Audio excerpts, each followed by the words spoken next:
Resumen de los primeros 100 días del ocupante en la Casa Blanca. En 3 estados de la Unión lanzan proyecto de ley para exonerar de culpabilidad a choferes que atropellen a manifestantes, que bloqueen carreteras y amenacen su seguridad. En Cuba, con la renuncia de Raúl Castro, nada cambiará. Esto y más aquí en Andrés Cantón Opina. Sigan con nosotros.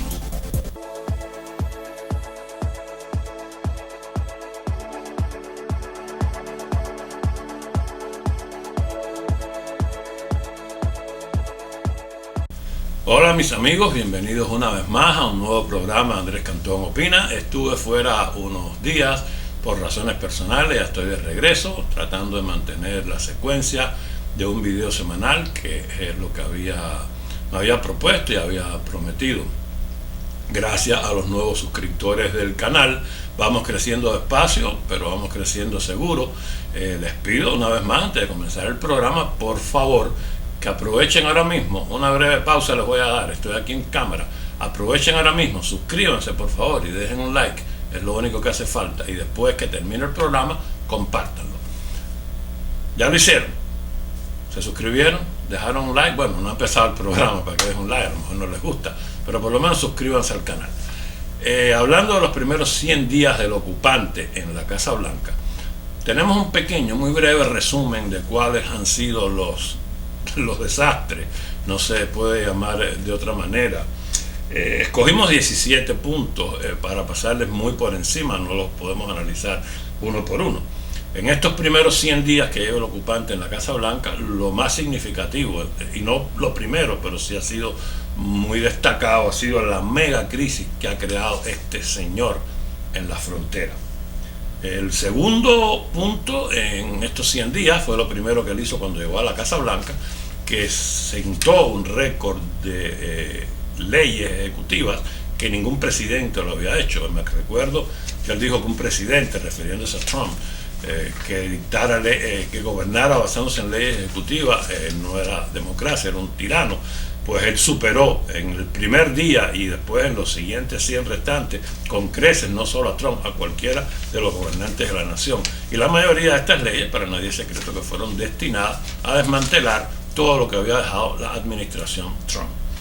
Cese de las exportaciones de ilegales. Una de las primeras medidas tomadas en enero fue suspender todas las exportaciones de los ilegales, incluyendo, ojo con esto, a los que aún inclusive tenían récord criminales. Número 3, aumento en la gasolina de más del 32%. Hoy, en el mes de abril, estamos finalizándolo, los estadounidenses pagan en promedio, hay estados que han sido más del 32%, pero por lo menos el averaje del aumento de la gasolina, 32%, gracias a que el ocupante hizo una serie de medidas, entre ellas cerrar Keystone, el reintegrarnos al Tratado de París, una serie de medidas que condujeron al aumento del combustible.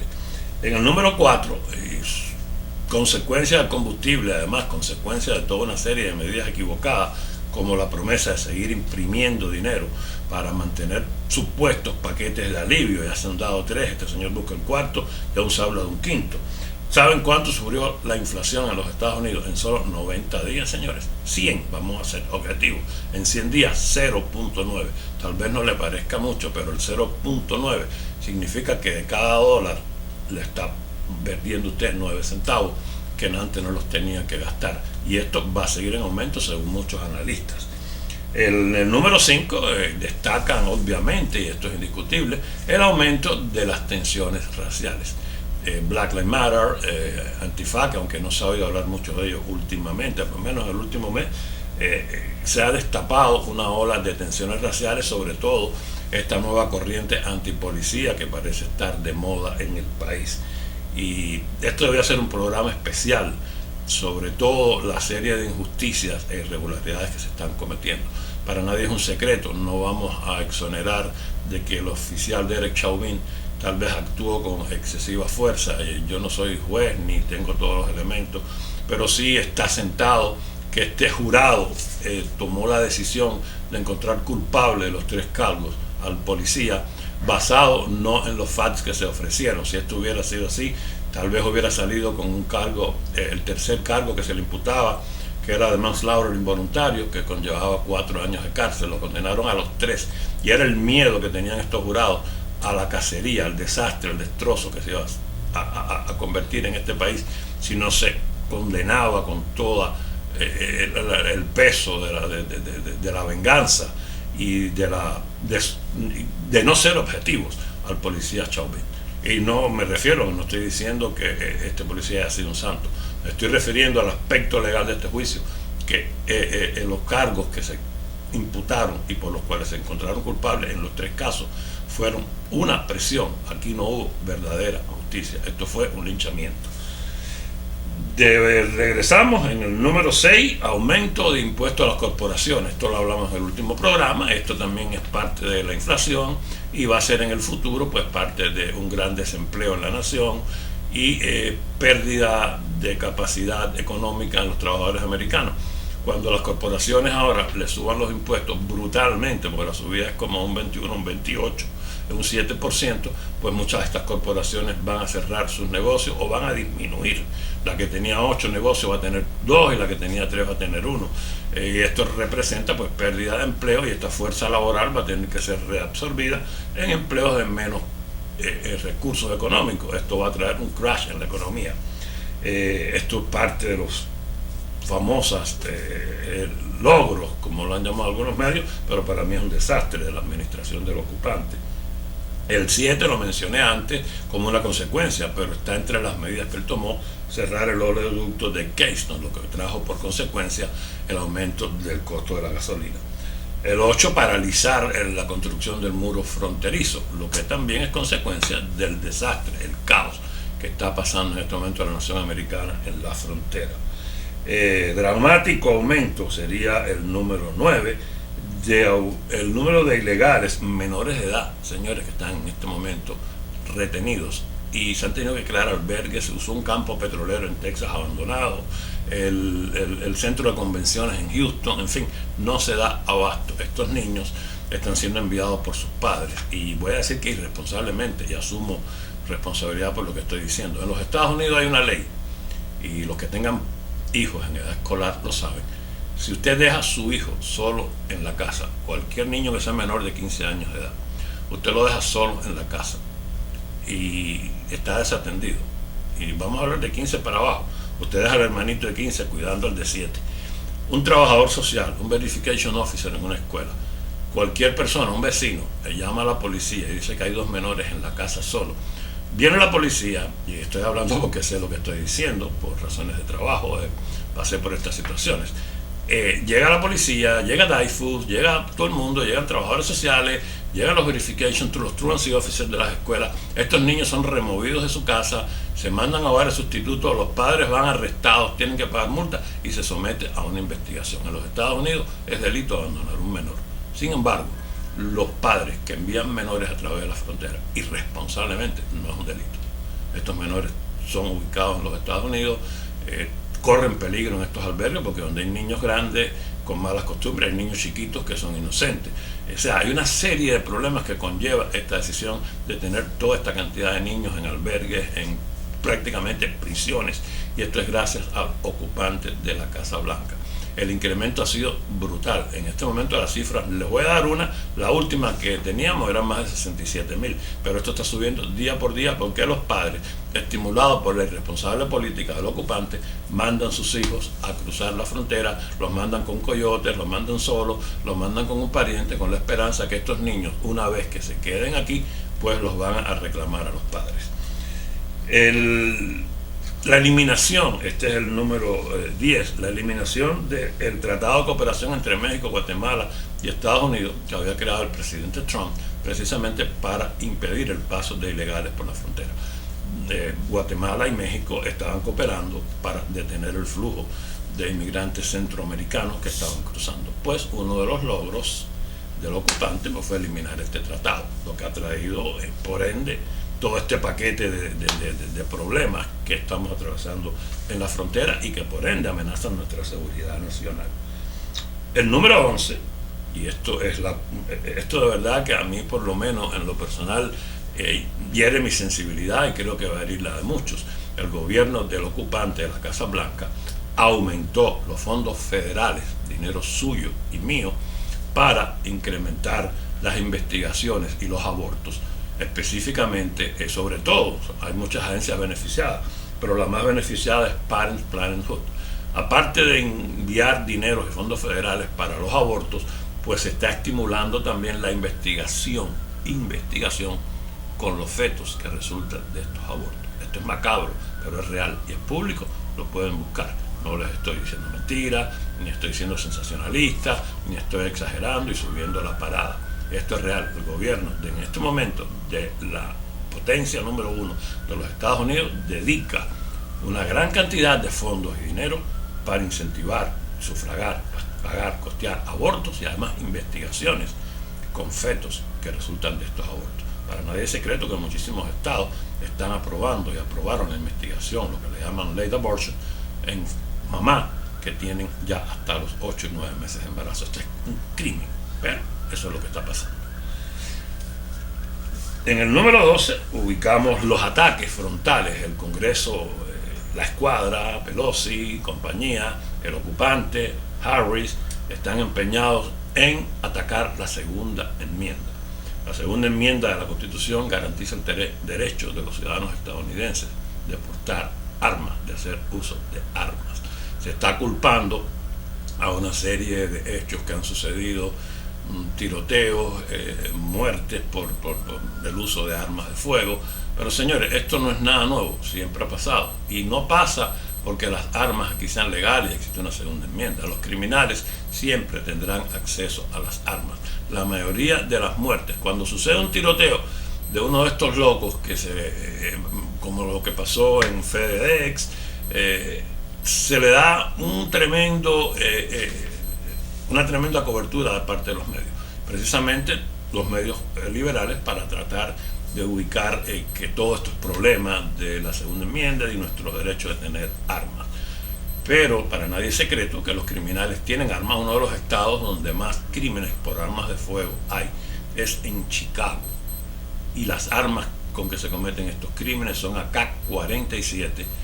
Se compran muy fácilmente y el 97% de estos crímenes, que sobrepasan más de 300 mensuales, aunque les parezca exagerado el número, en Chicago hay más de 3.000 y 4.000 muertos al año solamente por víctimas de armas de fuego por pandillas.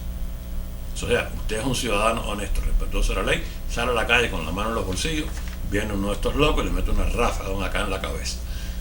Precisamente nos quieren prohibir el derecho a tener armas y defendernos. Esto es otro de las barrabasadas de estos 60 días de la administración del ocupante. Decimotercero, número 13, un aumento tremendo de las tensiones con China, Norcorea, Irán y Rusia. Para nadie es secreto que durante el gobierno del presidente Donald Trump se habían aquietado, se habían calmado las aguas. Irán había enlentecido su programa nuclear, Norcorea estaba totalmente calladito, silencioso, no habían lanzado más pruebas nucleares sobre Japón. Rusia, si bien no era un amigo de los Estados Unidos, pues estaba hasta cierto punto manteniendo un equilibrio en asuntos de política exterior. Inclusive la injerencia rusa a nivel político y militar en Venezuela cesó. En Cuba no se había hablado más nada de Rusia interviniendo en Cuba. Ahora Rusia acaba de mandar, esto lo voy a tocar también al final del programa, Rusia acaba de mandar varios barcos, con no sé cuántas toneladas de trigo y de aceite de girasol. Imagínense, Cuba sigue viviendo de limosnas, pero esto lo vamos a tocar al final. Estos aumentos son indiscutibles. Inclusive Irán y Corea advirtieron al ocupante que bajara el tono. Lo amenazaron abiertamente. Inclusive Putin retó a Biden a un debate internacional. Y por supuesto que el ocupante se escondió debajo de la cama o tal vez debajo de las sayas de Kamala Harris. 14 nuevos planes de seguir lanzando paquetes. Señores, ya está bueno, ya llevamos más de un año y pico con el virus. Ya vamos a abrir, vamos a trabajar, vamos a quitarnos las máscaras, los 6 pies, abran los negocios, ábranlo todo, está bueno ya, la gente no quiere trabajar. ¿Saben una cosa? Esto es una noticia y la dio CNN y la dio Bloomberg. Están las compañías, sobre todo los que son trabajos de mediano ingreso y de low income, como restaurantes, cafeterías, fábricas. Aparentemente hay desempleo, pero según el reporte de CNN Economics y de Bloomberg, hay montones de compañías buscando empleados y no los encuentran. ¿Por qué? Es muy fácil estar en la casa. Primero, unemployment. Después del unemployment, 300 bonos, $300 en bono cada cheque. Aparte del unemployment, 300 bonos. Y aparte estos paquetes de 1.200, de 1.600, de 600, de 1.400, ahora viene otro más. Señores, nadie quiere trabajar.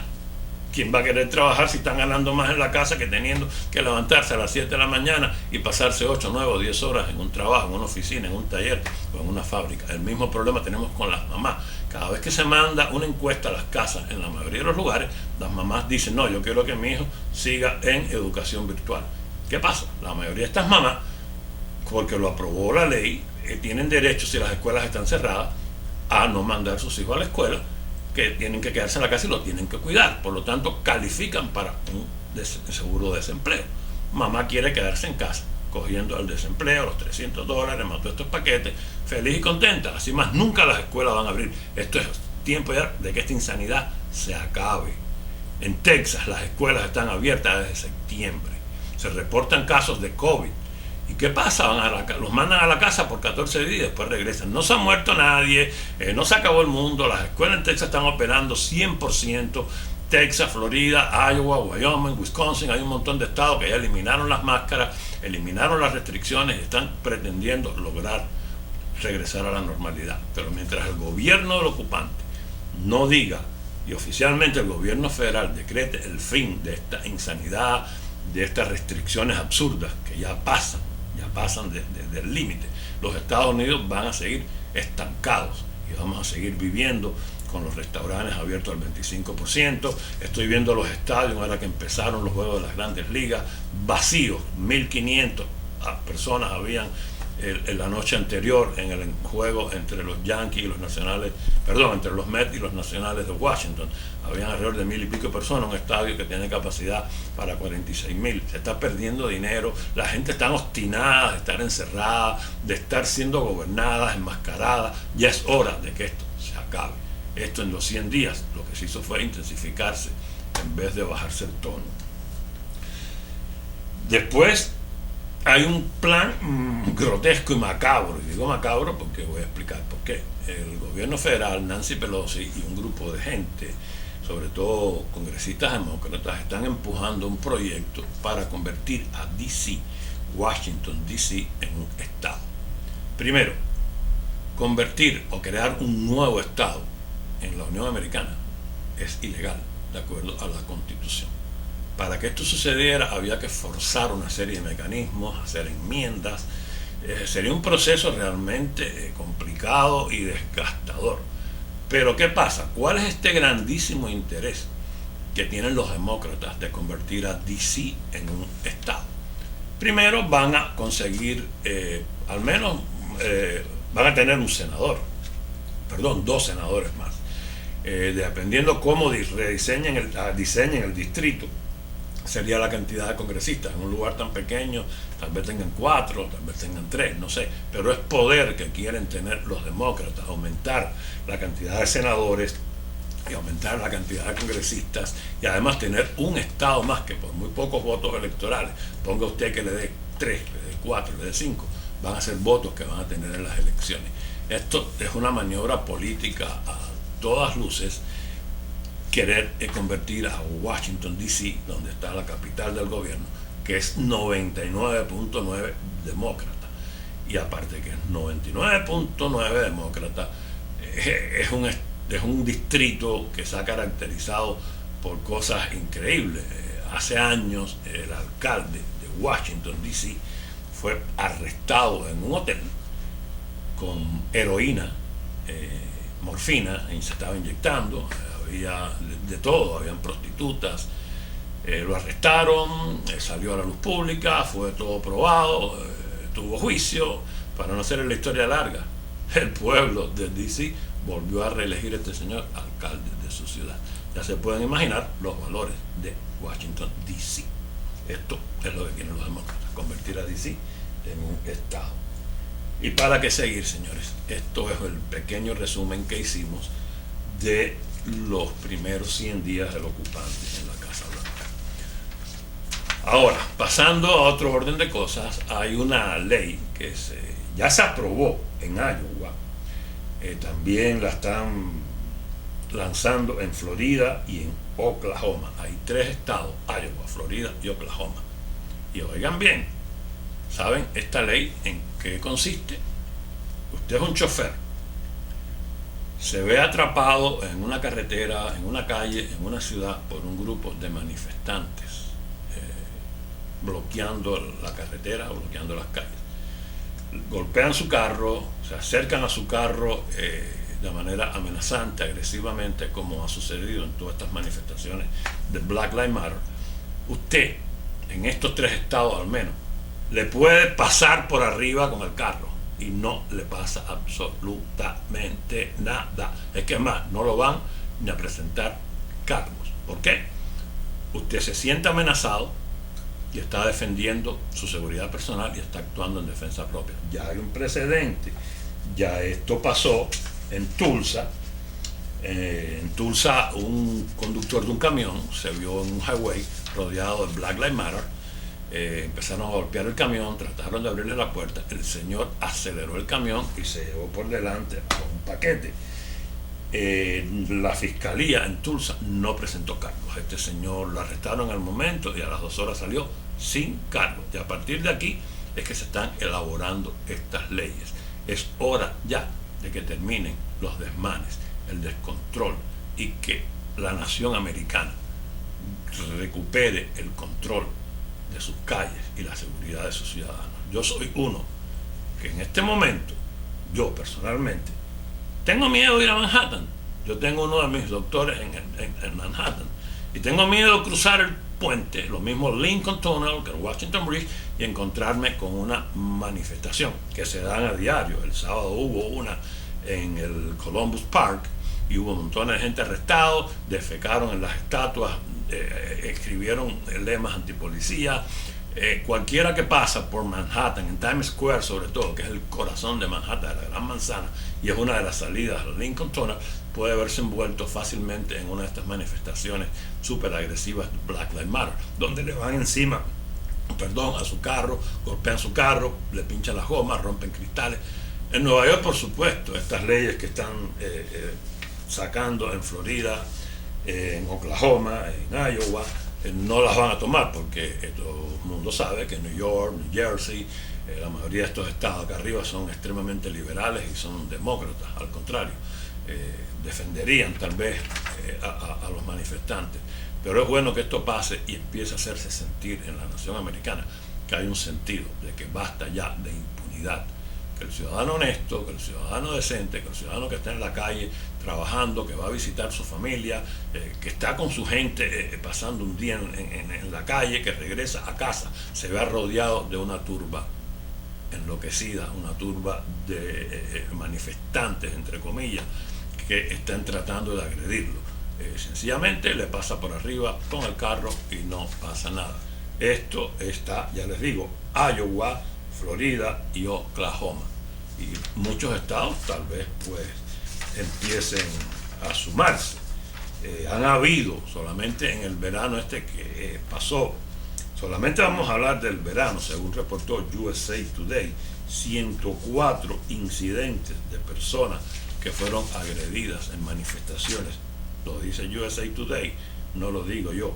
Protestas asociadas con el movimiento Black Lives Matter. 104 casos de agresión a conductores. Esto se acabó, al menos en Iowa, en Tulsa y en la Florida. Y vamos a ver cuántos estados se suman a estas medidas. Vamos a hacer una pequeña pausa antes de ir al segmento Aquí Cuba. Les vuelvo a recordar, por favor, que ayuden a este canal. Esto es un canal pequeño, llevo poco tiempo transmitiendo, no tengo Facebook, como ya muchos sabrán, los que estén viendo por primera vez el video. A mí me prohibieron de por vida en Facebook. Yo no tengo manera de compartir mis videos. Solo les pido a ustedes que me ayuden a compartir, le dan más proyección al canal. Los likes, YouTube toma los likes en sus algoritmos como un índice para posicionar los videos en cartelera, y esto ayuda a que tengamos alcance a más personas. Como ustedes pueden ver, en este programa no hay anuncios de ningún tipo, ni pido ni acepto contribuciones ninguna. Solamente me mueve el interés de transmitir lo que pienso, expresarme y ser de alguna manera portavoz de la opinión de muchas personas que tal vez no tienen acceso o manera de llevar sus pensamientos y sus criterios a la luz pública. Es lo único que me mueve cuando hago este programa, que me ocupa tiempo, me ocupa recursos, y lo hago con mucho gusto y con mucho amor. Pero por favor, lo único que les pido es eso, que si les gustó el programa, den un like. Si no les gustó, denle un dislike, no importa, pero por lo menos se demuestra que lo estaban viendo. Y suscríbanse al canal. Mientras más suscriptores tengamos, pues a la hora de compartir va a llegar a más personas. Y compartan. Lo pueden hacer en todas sus plataformas. Pueden compartir en Instagram, pueden compartir en Telegram, pueden compartir en Facebook, pueden compartir por Messenger. 2, 3, 4 personas, cada uno que lo esté viendo y comparta, pues nos estamos ayudando todos. Vamos a hacer una pequeñita pausa y vamos a... Hola mis amigos, regresando, estamos en Aquí Cuba. Olvidé cuando cerré la parte anterior del programa, antes de pasar a Aquí Cuba, que cuando se suscriban y den los likes, también activen la campanita para que sepan que hay videos nuevos en el aire y sea más fácil acceder a ellos. En Aquí Cuba, lo primero que quería traer a colación es que el gobierno ruso generosamente le donó a Cuba un cargamento de aceite de girasol y harina de trigo por valor de $1 millón. ¿Qué cantidad de aceite de girasol y harina de trigo se compra con $1 millón? Honestamente no es mucha. Se habla que son 253 toneladas de aceite y 430 toneladas de harina de trigo. Esto, yo no sé mucho de panadería ni de hacer pasta, pero me imagino que con 253 toneladas de aceite y 430 toneladas de harina, Cuba tendrá pan para 3 meses. El hecho no es la donación, es el aspecto de que Rusia una vez más pretende ganar injerencia y control. Esto mismo lo han hecho con Venezuela, lo han hecho con Nicaragua y lo siguen haciendo en Cuba. Y esto no lo hicieron nunca en los 4 años donde estuvo Trump en la presidencia. Están aprovechándose de la debilidad y la ceguera de alguna manera. Yo sé que no es ceguera porque lo hacen muy... Él está al tanto, el ocupante, de todo lo que está pasando. Pero bueno, nuevamente Rusia aumenta su injerencia en Cuba y esta donación pues no va a resolver nada la tremenda crisis que hay en Cuba, pero va a servir de demostración de solidaridad y como un mensaje: oye, Rusia está apoyando a Cuba. La crisis que atraviesa Cuba es brutal, es tremenda. Y otra cosa, en el medio del coronavirus, que en Cuba es uno de los pocos países, creo que la India y Cuba es los únicos 2 países del mundo donde los casos de coronavirus están aumentando exageradamente. En la India se sobreentiende porque es un país pobre, hay muchas aglomeraciones en los distritos, las ciudades más pobres. Y en Cuba, obviamente, todos podemos verlo cuando hay una cola para el pollo, una cola para el pan. Son cientos de personas aglomeradas una arriba de otra, brincando, tratando la jabita, coger el pan. Ahí no hay nasobuco que valga, ahí no hay distancia social. Eso es la ley de la supervivencia. Y por eso es el incremento, además de que en Cuba, de las famosas 5 vacunas, la Abdala, las 3 soberanas, la limonera, la que sé yo, la de la Machi, un montón de vacunas, ninguna todavía la han aplicado. Y entonces, ¿qué pasa? El virus sigue cobrando víctimas en Cuba. Sin embargo, se detuvo el turismo en Cuba producto del coronavirus. Ahora, ¿saben quién tomó el bastón de relevo en esta carrera por el turismo? Los rusos. En el último mes, en abril solamente, en los veintitantos días que llevamos, ya llegaron 500 turistas a Cuba. Llegaron a Varadero usando la línea Royal Flight. O sea que Cuba ahora se va a inundar de turistas rusos. Pero aquí hay algo muy curioso, y yo no sé hasta qué punto esto pueda ser beneficioso para Cuba en su afán de ganar dinero. Rusia ha experimentado un cambio tremendo en sus estructuras sociales. Por muy barato que estén los pasajes a Cuba, ya no es como la Unión Soviética, cuando existía la Unión Soviética, que los viajes eran premios, eran estímulos. Ya esto no existe. El gobierno de Putin, de hecho, no es un gobierno comunista.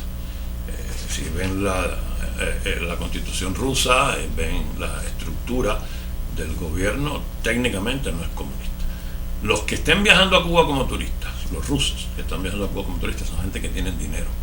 Para nadie es secreto que los rusos, aquí en los Estados Unidos los hemos visto, hay gente muy buena, gente muy trabajadora y muchísimos mafiosos que sacaron capitales de Rusia, traficantes de armas, hay de todo tipo de gente. Rusia se convirtió en una sociedad abierta hasta cierto punto, pero lo es innegable y es indiscutible. En Cuba hay bancos privados, en Rusia hay bancos privados, hay industrias privadas, en Rusia hay toda una serie de cosas que son propias de un país capitalista, pese a que Putin mantiene una cierta línea dura en muchísimos aspectos de la vida rusa. Pero estos turistas que van a viajar a Cuba, yo no creo que vayan a ser turistas mansos ni turistas borregos, como cuando en los años 60, 70, en los principios de los 80, antes que cayera la Unión Soviética, mandaban a aquellos que los más grandes recordarán que le decían los bolos.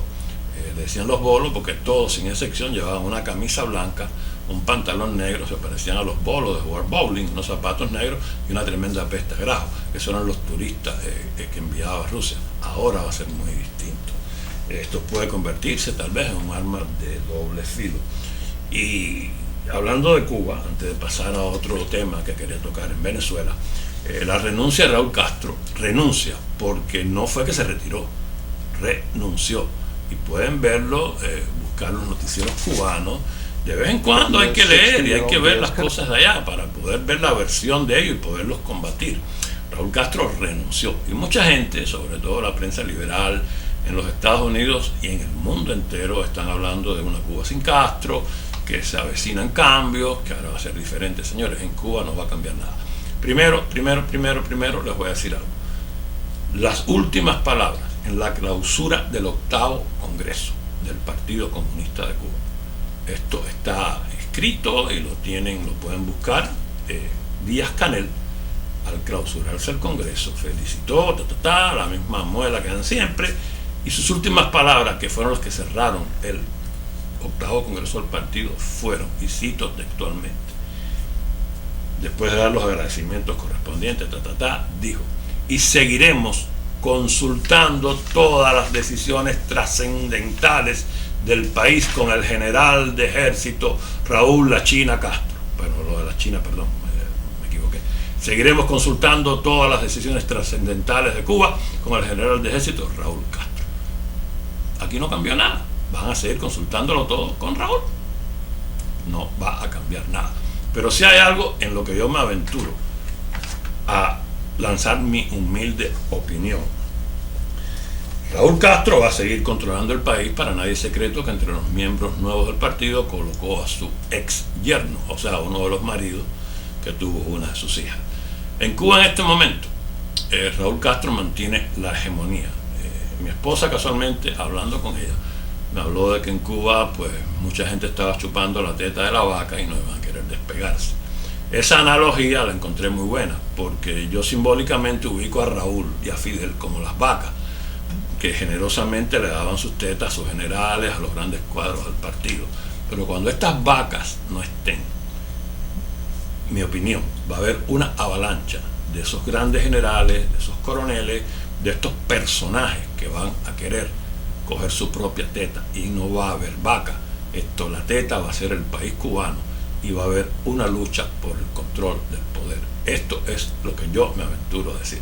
Yo nunca dije, mucha gente dijeron, cuando muera Fidel se acaba el comunismo. No. Cuando Raúl se muera acaba el comunismo. No, nunca fui de los que dijo eso.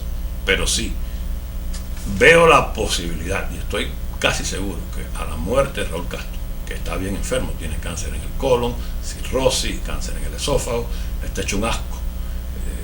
Cuando se muera Raúl, va a haber una lucha por el control del poder. Y bastaría solamente un chispazo así. La gente dice, oh, porque en Cuba la represión. Miren, señores, en uno de los países más represivos que había en el mundo entero, cuando existía el comunismo, era Rumanía, no Rusia, no Corea, era Rumanía. En Rumanía un buen día, el pueblo, un chispazo, salieron a la calle. No los pudo detener la seguridad del Estado rumana, no lo pudieron detener el ejército, los policías, los tanques. El pueblo se lanzó enloquecido a la calle. Una de estas cosas que pasan una vez cada 100 años. Llegaron a Palacio y colgaron a Ceausescu y a la mujer en los postes de la luz frente al Palacio Presidencial. En Cuba ya me aventuro. Últimamente, y yo he sido muy escéptico, quiero recalcarlo, en todas estas cosas de protestas. Yo siempre he visto que las damas de blanco las molían a golpe, las pateaban y la gente seguía caminando y nadie hacía nada. Pero ahora estoy viendo últimamente, y sí lo tengo que reconocer, ya es en Sahuá de Tánamo, en Santiago, en Holguín, en Las Tunas, en La Habana. Hay pequeños focos, hay grupos que están saliendo a la calle, que se están manifestando, individuos aislados, ya son 3, son 4, son 5. Es el movimiento San Isidro, es el movimiento 27N, es el movimiento 18. Ya se ve que hay más gente que están levantando su voz. ¿Qué puede pasar? Un buen día en una de estas protestas a uno de estos policías palestinos se le va un tiro y mata a un niño, mata a una señora embarazada, mata a una abuelita, y un pueblo enloquecido se lanza a la calle. Lo que pasó cuando el maleconazo, que lo controlaron a tiempo, cuando el maleconazo, señores, el maleconazo, no había internet en Cuba, no había medios de difusión, no había redes sociales. Si en Cuba en este momento hay un maleconazo o hay un chispazo de algo parecido, que le metan un tiro a un niño o a una mujer y le dé al pueblo por salir a la calle y salgan en centenares de gente, que puede pasar, las masas son impredecibles y esto es un hecho histórico. Si esta gente salen a la calle, ¿qué pasa si no está Raúl en el poder? Y no hay quien detenga esto, y el que esté de turno en Villamarista o en el Menín diga, saquen tanquetas, saquen chorro de agua, disparen, detengan, aporreen, paleen. ¿Qué pasa si uno de estos generales dice, esta es mi gran oportunidad de salvar mi pellejo, limpiarme con los Estados Unidos, quedar bien y decir que en Cuba yo fui quien promovió el cambio? Uno de estos generalotes diga, no, cero represión, dejen a la gente que avancen. Y es más, en este momento vayan y detengan a Díaz-Canel o a que esté de turno en el gobierno. Y se acabó el comunismo. No es un sueño, puede que sea. Es mi opinión que esto puede pasar. No quiero decir que vaya a pasar. Ojalá y pasara. Pero yo creo que sí, que a la muerte de Raúl, o cuando ya esté completamente deshabilitado, que de hecho una persona de 90 años, con cáncer en el esófago, con cáncer en el recto y con cirrosis hepática, no creo que pueda estar muy activo. Pero a la muerte o total disability de Raúl Castro, yo creo que en Cuba pueden haber cambios radicales, en el sentido no que vengan espontáneos por parte del gobierno, sino porque el pueblo se canse, se harte y salga a las calles. Pero técnicamente con esto del Congreso y la renuncia de Raúl no va a haber ningún cambio. Los cambios van a venir después, y no es que vayan a venir, a lo mejor siguen 62 años más y llegan a 104 años de dictadura en Cuba. Yo no lo sé, no tengo una bola mágica, pero puede que pase. Venezuela, lamentablemente, el clon de Cuba, como le dicen alguna gente burlonamente, Cubazuela. Siento por Venezuela, me siento triste cada vez que veo las noticias de Venezuela. Esta vez hay un reporte de la Organización Mundial de la Salud. Señores, en Venezuela en este momento es el país en América que tiene más casos de paludismo. El paludismo se erradicado en Venezuela en el año 1961. En este momento Venezuela tiene más casos, la mitad de casos, si se suma a Brasil, Perú y Colombia juntos, Venezuela tiene la mitad de casos, ella sola, de todos estos países juntos. Es increíble, esto es una muestra más de que la salud pública, bajo el socialismo, bajo el comunismo, es un fracaso y es un desastre total. Paludismo, que se había erradicado, es un azote en Venezuela, como en Cuba. Acabo de ver en las noticias, hoy 25 de abril, que hay un brote de sarna incontrolable. Sarna, señores, sarna en Cuba. Yo me acuerdo cuando yo era muchacho que la sarna se la curaban a los perros con creolina y nunca había un ser humano con sarna, ni piojos, ni nada de eso, pero que hay un fuera de control, según lo reconocen en los propios medios. Cuba, un brote de sarna fuera de control. Increíble.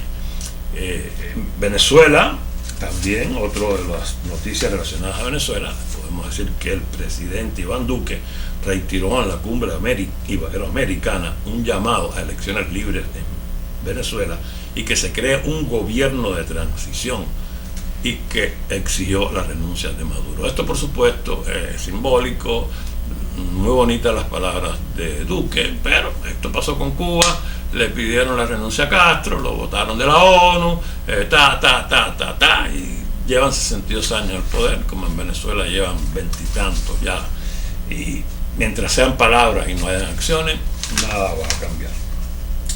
Un detalle que es bonito, de alguna manera, entre la tragedia, las Naciones Unidas, con las cuales no estoy nada de acuerdo, pero bueno, las voy a citar porque ellos reconocieron y felicitaron al gobierno de Brasil. El gobierno de Brasil creó un programa para recibir a los inmigrantes venezolanos. El programa en cuestión, quiero darle el nombre correcto, se llama programa, bueno, no lo encuentro aquí, disculpen. Programa Acogida, creo que se llama, donde están reubicando a los inmigrantes venezolanos que llegan a Brasil. En este programa ya se han trasladado más de 50.000 refugiados y están distribuidos en más de 675 ciudades de Brasil. Es de destacar que ya el 77% de estas familias que han sido reubicadas tienen trabajos, son autónomas, no necesitan ayuda de nadie, y de este 77%, un 64% ya tienen alquilados sus propios apartamentos. Es digno de destacar este plan Operación Acogida del gobierno brasileño. No lo están haciendo solo porque cuentan con el apoyo de 48 organizaciones civiles en el Brasil y además la Organización Internacional para Migraciones, la OIME.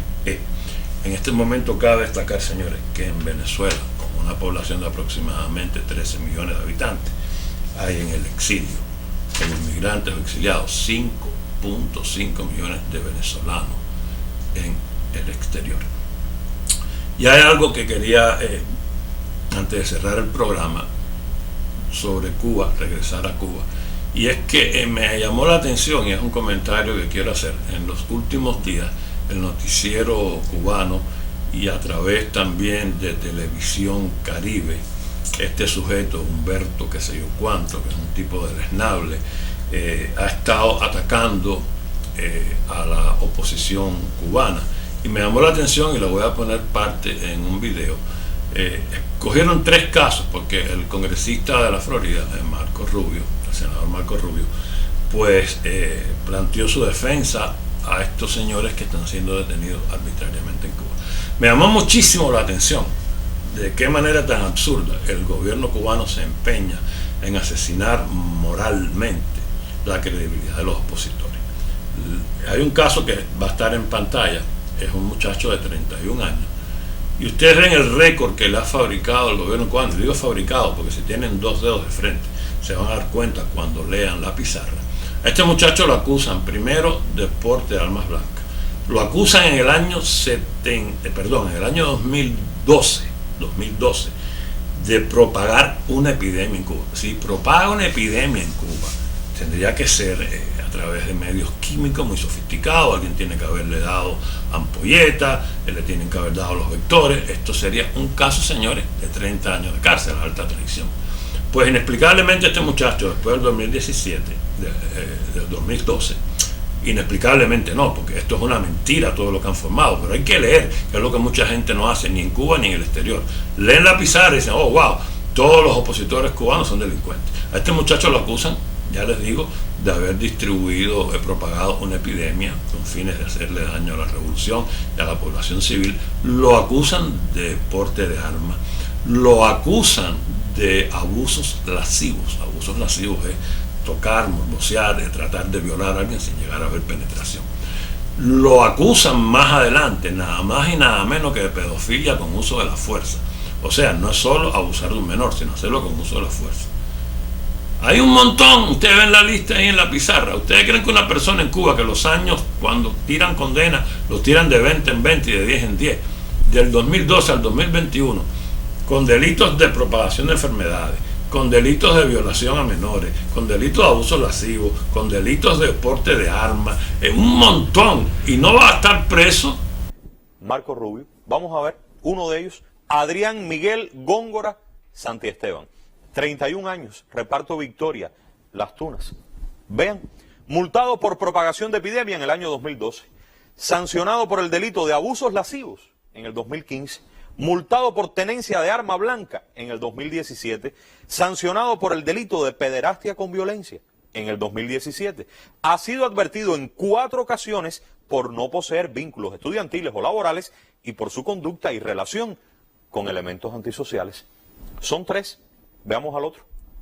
Damián Echavarría Labrada, 47 años, residente en Las Tunas, sancionado por el delito de tráfico de drogas en el año 2001. Multado por ejercicio arbitrario de derechos en el 2011 y por desacato en el 2021. Lamentablemente una mujer también, ahí la vieron en el video, mírenla.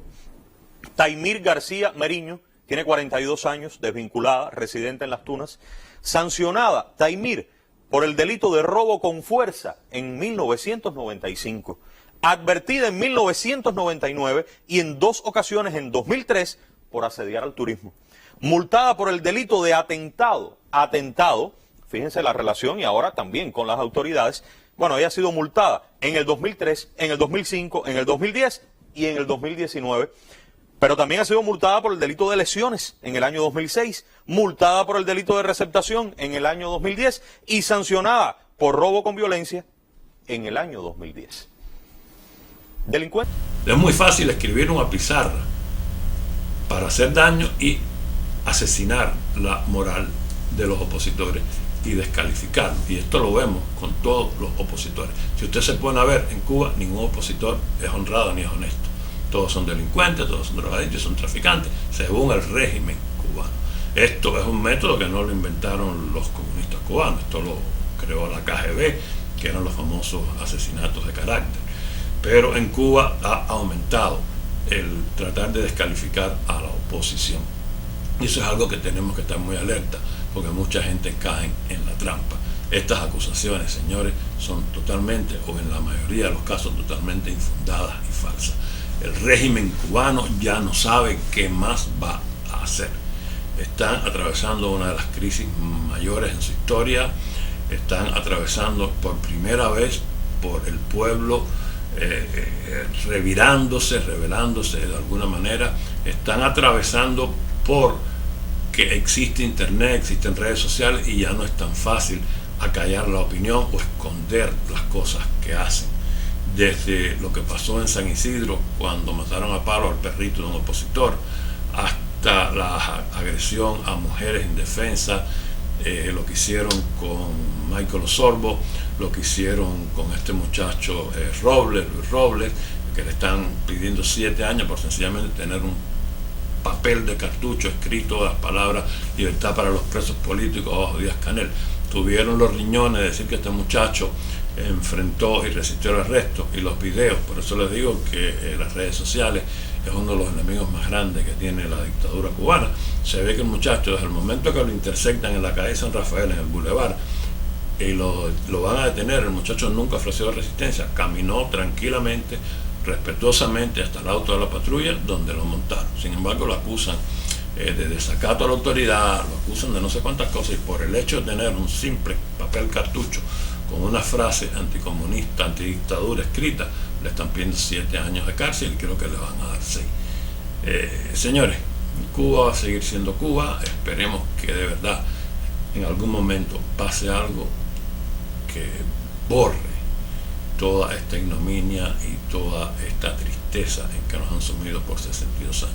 Lo mismo le deseo a Nicaragua, lo mismo le deseo a Venezuela y lo mismo le deseo a todas las personas y todos los países que estén sufriendo dictaduras de izquierda, que son las peores. Muchísimas gracias por haber compartido conmigo este espacio de Andrés Cantón Opina.